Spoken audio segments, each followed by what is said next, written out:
ముందుకు వెళ్తా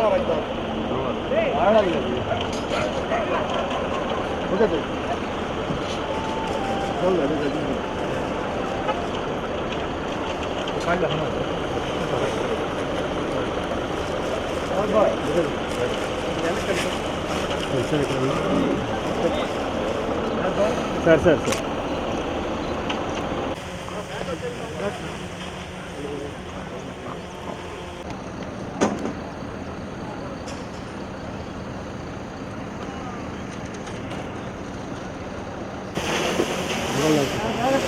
జాగ్రత్త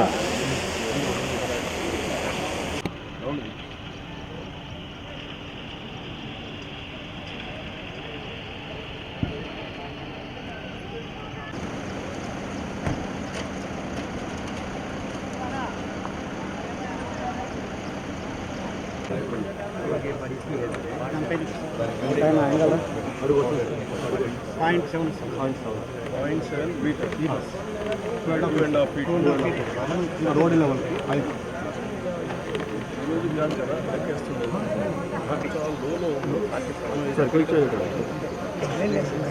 మన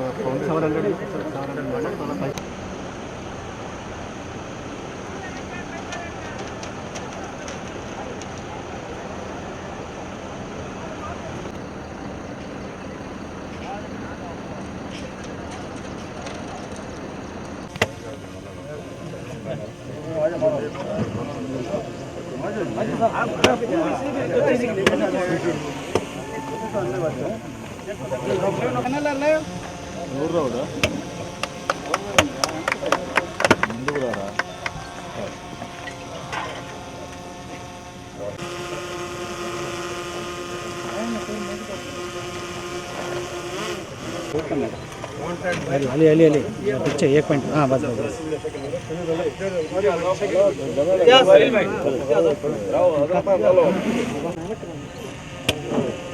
वरे కొద్ది వెనక్కి పెట్టుకో ఉండారా వైర్ పెట్టుకో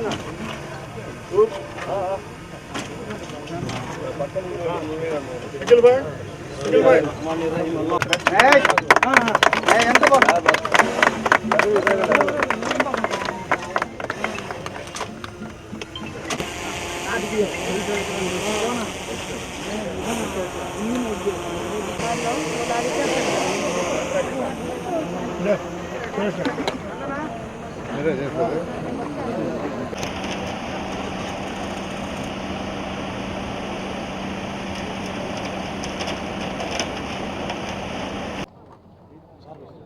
నెల్లూరు నగరంలో ముస్లిం మైనారిటీ విద్యార్థుల కొరకు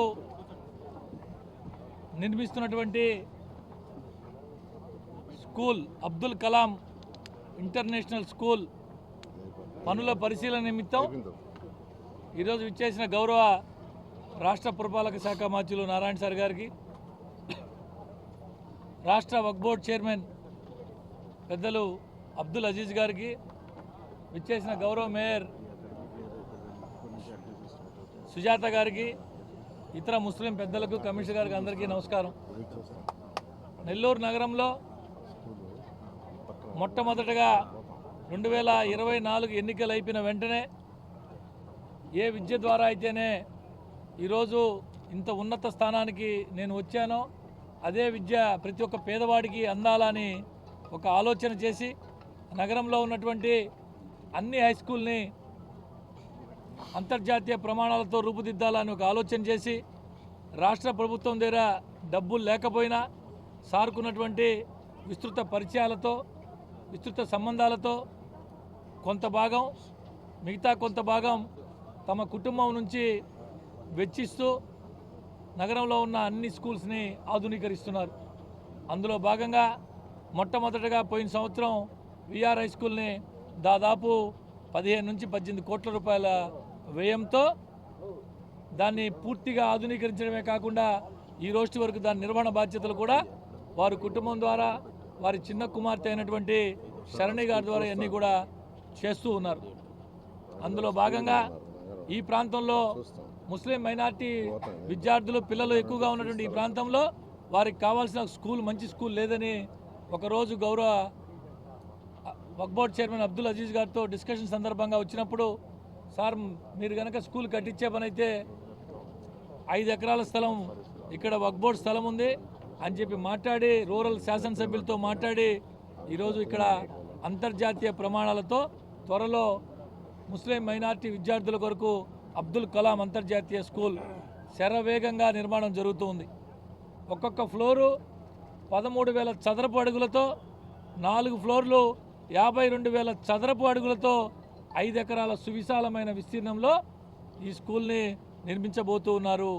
ఇది బహుశా రాష్ట్రంలోనే ఏ ముస్లిం విద్యార్థులకి లేనట్టు విధంగా అన్ని రకాల హంగులతో, అత్యాధునిక సౌకర్యాలతో, అంతర్జాతీయ ప్రమాణాలతో దీన్ని మనస్సు పెట్టి నారాయణ సార్ గారు దీన్ని పనిచేయిస్తున్నారు.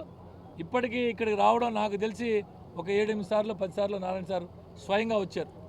ప్రతిదీ మానిటరింగ్ చేస్తూ ఖచ్చితంగా వీలైనంత త్వరగా ఇది నిర్మాణం పూర్తి చేసి పిల్లలకు అందించాలా, ముస్లిం విద్యార్థులకు అందించాలని ఒక ఆలోచనతో మంచి పని చేస్తున్నారు. మరి ఇటువంటి మంచి పని చేస్తున్న దాన్ని వీలైతే అభినందించండి, సమర్థించండి, అంతే తప్ప వీలు కాకపోతే గమ్ముగా ఉండండి తప్ప చౌకబారు విమర్శలు చేయొద్దని చెప్పి ప్రతిపక్ష వారికి విజ్ఞప్తి చేస్తాం. ఈరోజు డాక్టర్ అబ్దుల్ కలాం ఆజాద్ ఇంటర్నేషనల్ స్కూల్ని పరిశీలించడానికి మన మంత్రివర్యులు నారాయణ సార్ గారు ఈరోజు రావడం జరిగింది. యాక్చువల్గా ఈ పనులు ఇంకొద్దిగా ముందే జరగాల్సింది. అయితే ఇక్కడ సాయిల్ కంప్లీట్గా black cotton soil, low lying area కాబట్టి చాలా సీపేజ్గా ఉంది ఇక్కడ. దానికోసం మొత్తం ప్రణాళికను మార్చాల్సి వచ్చింది. ఏదైతే ఈ సాయిల్ అంతా బయట తీసి దీన్ని జియో సింథటిక్ మెటీరియల్తో మన గ్రావెల్ వేస్తూ, జియో సింథటిక్ మెటీరియల్ ఒక 3 లేయర్లు వేస్తూ దీన్ని స్ట్రెంథన్ చేయడం జరిగింది. ఈరోజు కాలం ఫౌండేషన్ అంతా స్టార్ట్ చేస్తున్నాం కాబట్టి మంత్రివర్యుల్ని, ఇక్కడ ఉండే నాయకుల్ని, మరి స్థానిక పెద్దలందరినీ కానీ పిలుచుకొని ఈరోజు దీన్ని ప్రారంభించడం జరుగుతుంది. ఒకటి, ముఖ్యమంత్రి వర్యులు కావచ్చు, లోకేష్ గారు ఆలోచన కావచ్చు, మంత్రి నారాయణ గారు ఆలోచన కావచ్చు,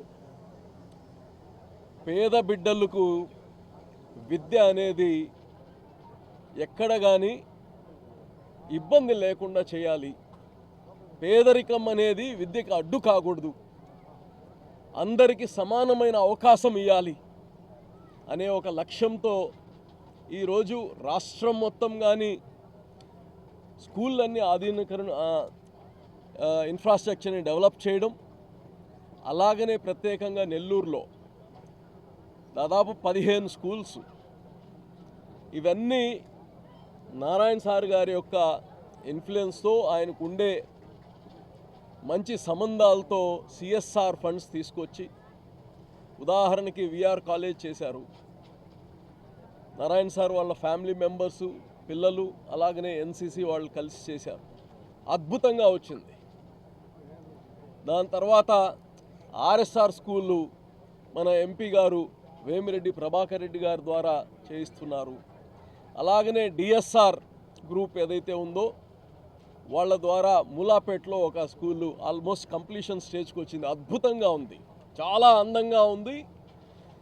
అలాగనే మన గర్ల్స్ స్కూల్ కానీ మన ఎంపీ రాజ్యసభ ఎంపీ మీద మస్తాన్ రావు గారి ద్వారా చేయిస్తున్నారు. ఇలాగా ఎక్కడెక్కడ పెద్ద పెద్ద కంపెనీస్ ఉన్నాయో వాళ్ళ సిఎస్ఆర్ ద్వారా ఈరోజు బిడ్డల చదువుకి ఈ యొక్క అవకాశం కలిగియాలని. ఇంకొకటి, ఇన్ఫ్రాస్ట్రక్చర్ కట్టినంత మాత్రం బిడ్డల భవిష్యత్తు బాగుపడదు.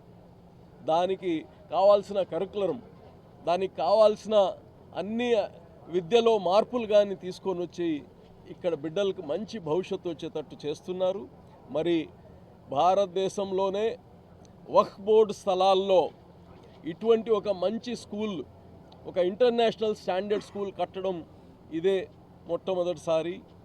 మన ముఖ్యమంత్రి గారి యొక్క ఆదేశాలతో, నారాయణ సార్ యొక్క చొరవతో ఇది జరుగుతున్నందుకు ముస్లిం సమాజం నుంచి, అలాగనే వక్ఫ్ బోర్డు నుంచి మంత్రి గారికి ప్రత్యేక ధన్యవాదాలు, కృతజ్ఞతలు తెలియజేస్తున్నాను.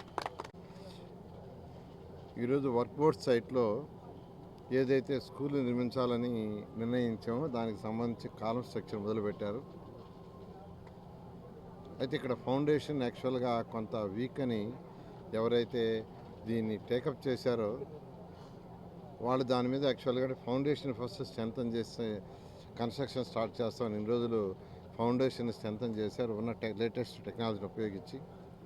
దాని మీద ఈరోజు యాక్చువల్గా కన్స్ట్రక్షన్ మొదలు పెడితే దానికి యాక్చువల్గా ఈరోజు నేను కావచ్చు, వర్క్ బోర్డ్ చైర్మన్ కావచ్చు, మేయర్ కావచ్చు, డిప్యూటీ మేయర్, లోకల్ నాయకులు అందరితో ఇక్కడికి రావటం, ఈ కార్యక్రమంలో పాల్గొనడం జరిగింది. ఎందుకంటే ఈ 42, 43, 48, 40 ఈ ప్రాంతాల్లో పేదలు నిరుపేదలు ఎక్కువ ఉన్నారు. ఎక్కువగా ముస్లిం సోదరులు ఉన్నారు. వాళ్ళకు ఒక మంచి స్కూల్ కట్టాలనే ఉద్దేశంతో నేను ఈ పరిసర ప్రాంతాల్లో సైట్ లేదని అన్వేషించేటప్పుడు అజీజ్ గారు మా వర్క్ బోర్డ్ సైట్ ఉంది, మీరు స్కూల్ కట్టించేది దాంట్లో కట్టించండి అంటే వెంటనే అప్పటికప్పుడు రావటం, దాన్ని చూడటం, వెంటనే వారి బోర్డులో పెట్టి యాక్సెప్ట్ చేయటం, వెంటనే దీని కన్స్ట్రక్షన్కి యాక్చువల్గా గౌరవనీయ విద్యాశాఖ మంత్రి గారు కూడా చెప్పటం, వారు కూడా వెంటనే టేకప్ చేయమంటాం, దీన్ని టేకప్ చేయడం జరిగింది. ఇక్కడ దాదాపు 20 కోట్లతో ఈ కన్స్ట్రక్షన్ జరుగుతుంది. 20 కోట్ల రూపాయలతో ఒక మంచి కన్స్ట్రక్షన్. దీన్ని ఒక మంచి ఇంటర్నేషనల్ చేయాలా, ఒక స్విమ్మింగ్ పూల్ కూడా పెడితే బాగుంటుందంటే వెంటనే వర్క్ బోర్డ్ చైర్మన్ కూడా దానికి కూడా సైట్ మేమే ఇస్తాం చేయమన్నారు. ఇక్కడ కట్టే స్కూల్లో ఇంక్లూడింగ్ స్విమ్మింగ్ పూల్ పేదలు నిరుపేదల కోసం అలాంటి స్కూల్ వస్తుంది. నెల్లూరులో 15 స్కూల్స్ తయారవుతున్నాయి. విఆర్ఐ స్కూల్ కంటే బెటర్గా కావాలని నేను యాక్చువల్గా ఒక సంకల్పంతో అనేక మంది దాతలను అప్రోచ్ అయ్యాను. వాళ్ళందరూ కూడా ఎవ్వరు కాదనలా. వేమిరెడ్డి ప్రభాకర్ రెడ్డి గారు ఒక ఆర్ఎస్ఆర్ స్కూల్ బ్రహ్మాండంగా తీర్చిదిద్దుతున్నారు. అట్నే బేదా మస్తాన్ రావు గారు ఒక స్కూల్ తీర్చిదిద్దుతున్నారు. అదేవిధంగా జిగ్మా కంపెనీ వాళ్ళు ఒకటి తయారు చేస్తున్నారు. రుత్విక్ కంపెనీ వాళ్ళు యాక్చువల్గా ఈ వర్క్ బోర్డ్ చేస్తున్నారు. అదేవిధంగా రెడ్డి ల్యాబ్స్ వాళ్ళు ఒక ప్రసాద్ రెడ్డి వాళ్ళు ఒక తీసుకున్నారు. డిఎస్ఆర్ కన్స్ట్రక్షన్ సుధాకర్ రెడ్డి వాళ్ళు మూలాపేటలో బ్రహ్మాండంగా తయారవుతున్నారు. స్కూల్ ఎవరు చూసినా బ్రహ్మాండంగా ఉంది అంటున్నారు. ఇలా అనేక కంపెనీలు కావచ్చు, లేక అనేక మంది నాకు తెలిసిన ఫ్రెండ్స్ స్నేహితులు కావచ్చు, వాళ్ళందరిని అడిగాము.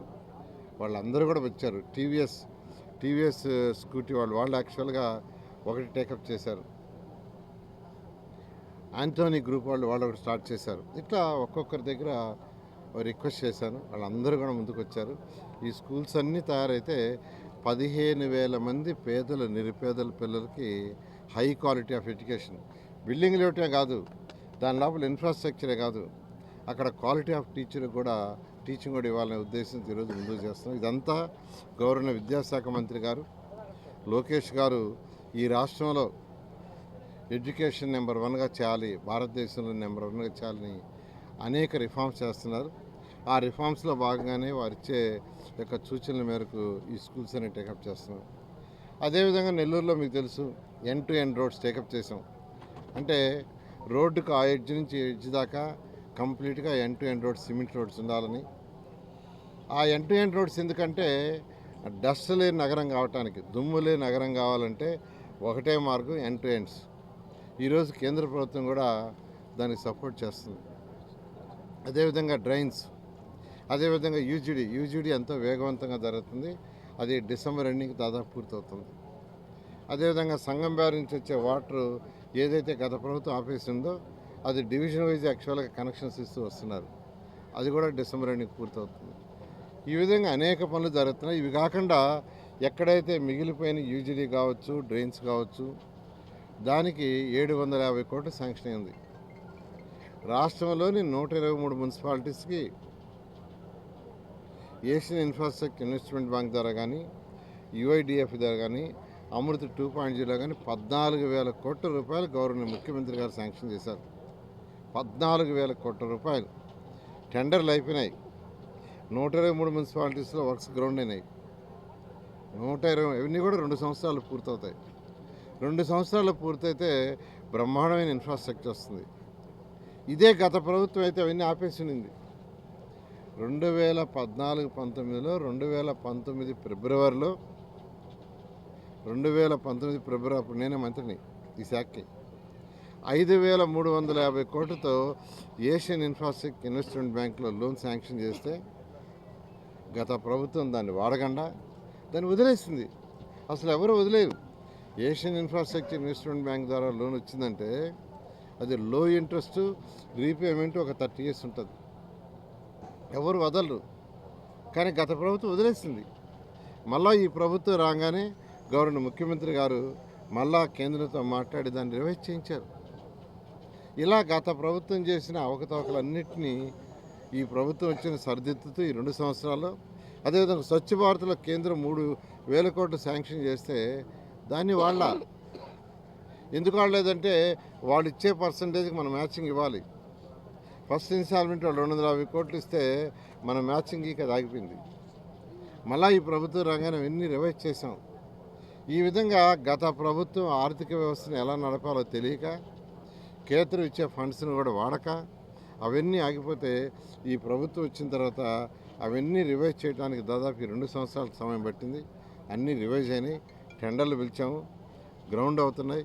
2 సంవత్సరాల్లో ఈ పనులన్నీ పూర్తి చేసి 123 మున్సిపాలిటీస్లో మంచి బేసిక్ ఇన్ఫ్రాస్ట్రక్చర్ ఇవ్వడం జరుగుతుంది.